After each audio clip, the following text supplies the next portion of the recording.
begin with the first question from Sarah.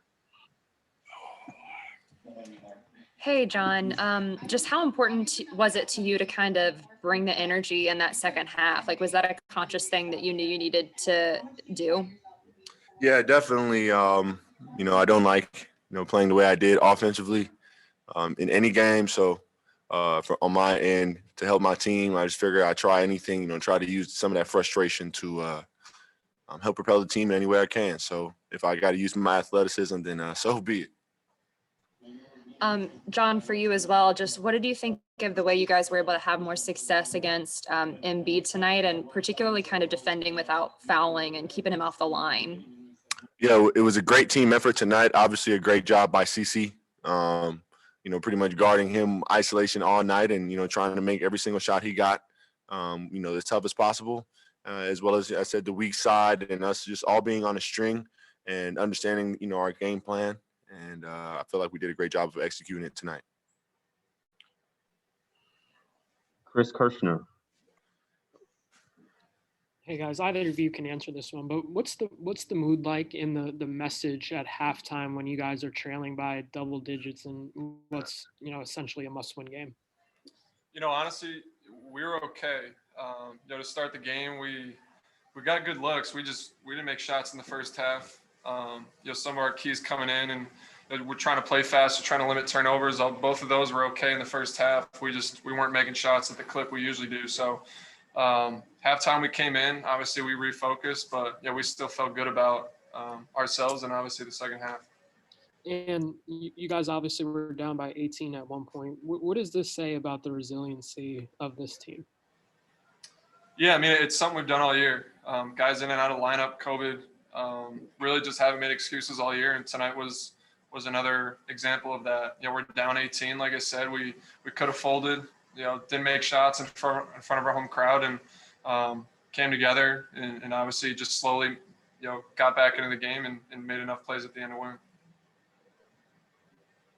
Steve Hummer. Yeah, I guess for either one, we'll start with Kevin. I don't know, how much did the team know that Trey's shoulder was sore, and what was the reaction when you see him coming out taped up and getting the heat pad when he's sitting down and all that? Yeah, I didn't know. I saw him with the heat pad on. Trey's someone, it feels like he's always available. Seems like he's dinged up with different stuff, but he doesn't usually show it. So, we are confident he was going to be out there, especially in a game like this. He wasn't going to be out. So I didn't really realize, to be honest. And John, were you concerned at all that it was going to affect his shot? I mean, I think you saw some signs of that early, but down the stretch, he led everything. Yeah, I mean, yes and no. Obviously concerned enough. It's my teammate, it's my brother. Never like to see anything happen, but I also understand. It's postseason. I feel like everybody's dealing with something at this point. But Trey's a trooper. Didn't let it stop him from trying to go out there and compete, and he did that. Thanks. McLean Baxley. Yeah, John, just kind of talking about, when you go for those dunks and you come down and get the crowd back involved, what's going through your mind, what's going through your, and you'll go to the sideline and, what's going on in your, conversations there when the crowd's involved and you and Trey and everybody really is just getting the crowd involved. Yeah, I love personally just getting the crowd involved. I feel like they're very important, energy-wise, and just they give us a lot of, positive things that help us, compete out there on the court. So for me, when it comes to dunking, it's what I do. So I don't really have any thoughts going into my brain outside of help my team win. And as I said, it's dunking on a couple people, then you got to switch in that mode and go do it. And then there in that last, 15, 20 seconds, their last possession, what was the assignments for you and the team, and did it go out the way of it? I mean, you got the turnover and everything, but, was that how it was supposed to go? End of the game situations never really turn out how they're supposed to. Honestly, if I'm being real, but, the only situation that I'm happy about us, coming to is a win. Seth missed that last shot, and that's enough. For whatever happened in that 15 seconds, I don't care. He missed, we go home happy, and we move on to the next game. Appreciate it, guys. Jamila. Hey, guys. Congrats on the win. Thank you. this question is for John. John, in your young career, you're no stranger to physicality, and obviously with the playoffs, it's amped up some. But just wondering, over your career, have you played against any of those talented bigs that you've kind of picked up some tricks, or maybe seen something they've kind of gotten away with that you might wanted to try? Has there been anything that you've actually, learned from playing those talented bigs?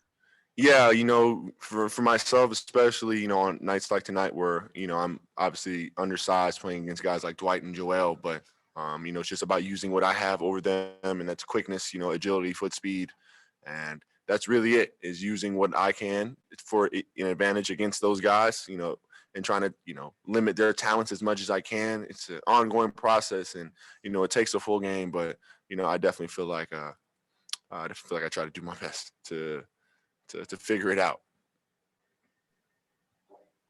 Raphael Haynes.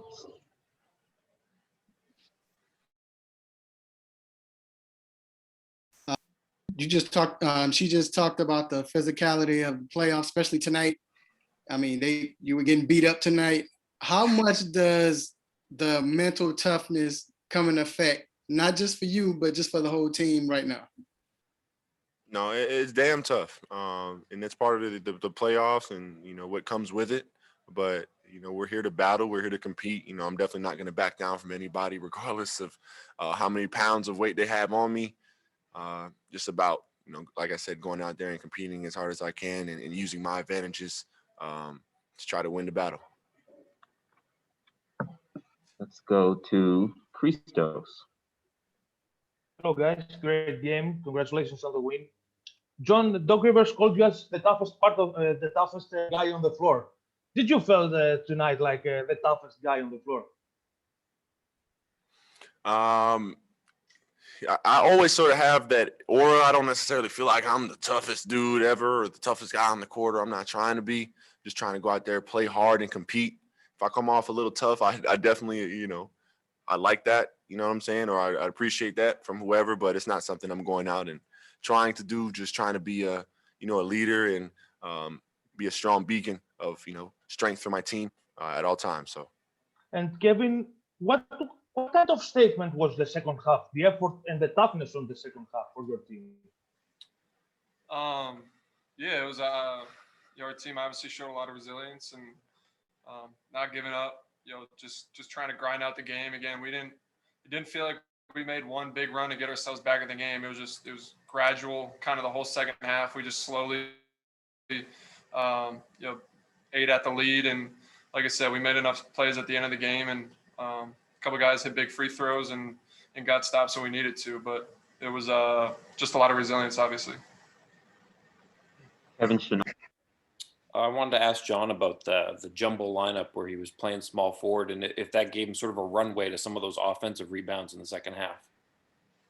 I don't know if there's, say a runway, but I definitely just feel like me understanding that we're taking a lot of long shots, and I definitely feel like didn't have a body on me how I felt like I would want to have one the whole night. And I just wanted to attack that and get on the rim, and as I said, just make an effort anywhere I can. Just a few more. We will go to William Twitty. Great game tonight, Kevin and John. John, ask you a question. I've seen you talking to the referees a lot tonight. Just want to know, were they seeing the same things we were seeing as far as like the ticky-tack plays that was leading to harder fouls that make it lead to frustration and retaliation fouls? What are we going to have to do to stay out of that mind game that Embiid and Dwight Howard is playing out there with you guys?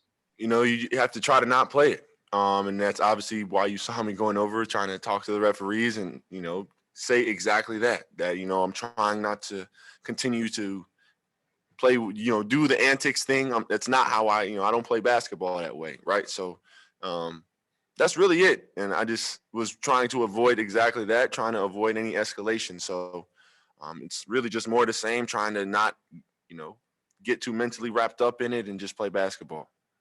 Well, keep being a beacon light the rest of the series. Appreciate that. No problem. Just a couple more. McLean Baxley from the AJC. Yeah, Kevin. So, the game goes final. Y'all celebrate. I'm sure there's a locker room speech. How quickly did you get to your phone to tweet out this GIF of they had us in the first half? Not gonna lie, was that in the draft? I think I did that right as I was sitting down for this, actually. So you guys must have been the first people to see it. You posted already? Go to Twitter. You can see it. Sarah Spencer. Hey, Kevin, this one's for you as well, but only four turnovers for y'all tonight. Just how is that kind of the stat of the game for y'all? It is. That's something that they hang their hat on defensively, being able to turn you over, get out in transition. Something we talked about coming into this series is being a big key for us is taking care of the ball and 4 turnovers. I don't know if that's a season low, but it feels like it. So in a must-win game at home with everything like this on the line, to have 4 turnovers, it's pretty good, especially for us. Maria. Hi guys, congrats for the win. These questions are for any one of you. What do you think have been the biggest challenges of facing this Sixers team, and what do you think is going to be the key to get another win on Wednesday at Philly? Yeah, you want to get No, for me, the key is as we touched on before, just trying to just play basketball, not turn over the ball, play our game, and not let them speed us or force us to do any of the things that aren't within our game. And defensively, it's really just do more of what we did today. Try to limit, obviously, big fella down low and just play solid defense all around. I don't think we have to change too much or, try to mess with the strategy. Just lock in and try to do the same thing again and, adjust as we can. And would you like to continue doing those incredible shots that we saw from the third quarter, John? Yeah, the dunks you're talking about. I mean, of course, it's what I do. I'll continue to do some more. I know it gets the fans, everybody hyped. So, I enjoy it, of course. Thank you. Last 2. First from Yakiri Thomas. Congratulations on the win, guys. This question is for John. Just speak a little bit about just the chemistry tonight with the team. Yeah, I definitely felt like we started off a little slow, but that never faltered, with our togetherness and, our competitive spirit, nature. I definitely felt like we all had a sense of understanding this game was a must win for us, especially at home.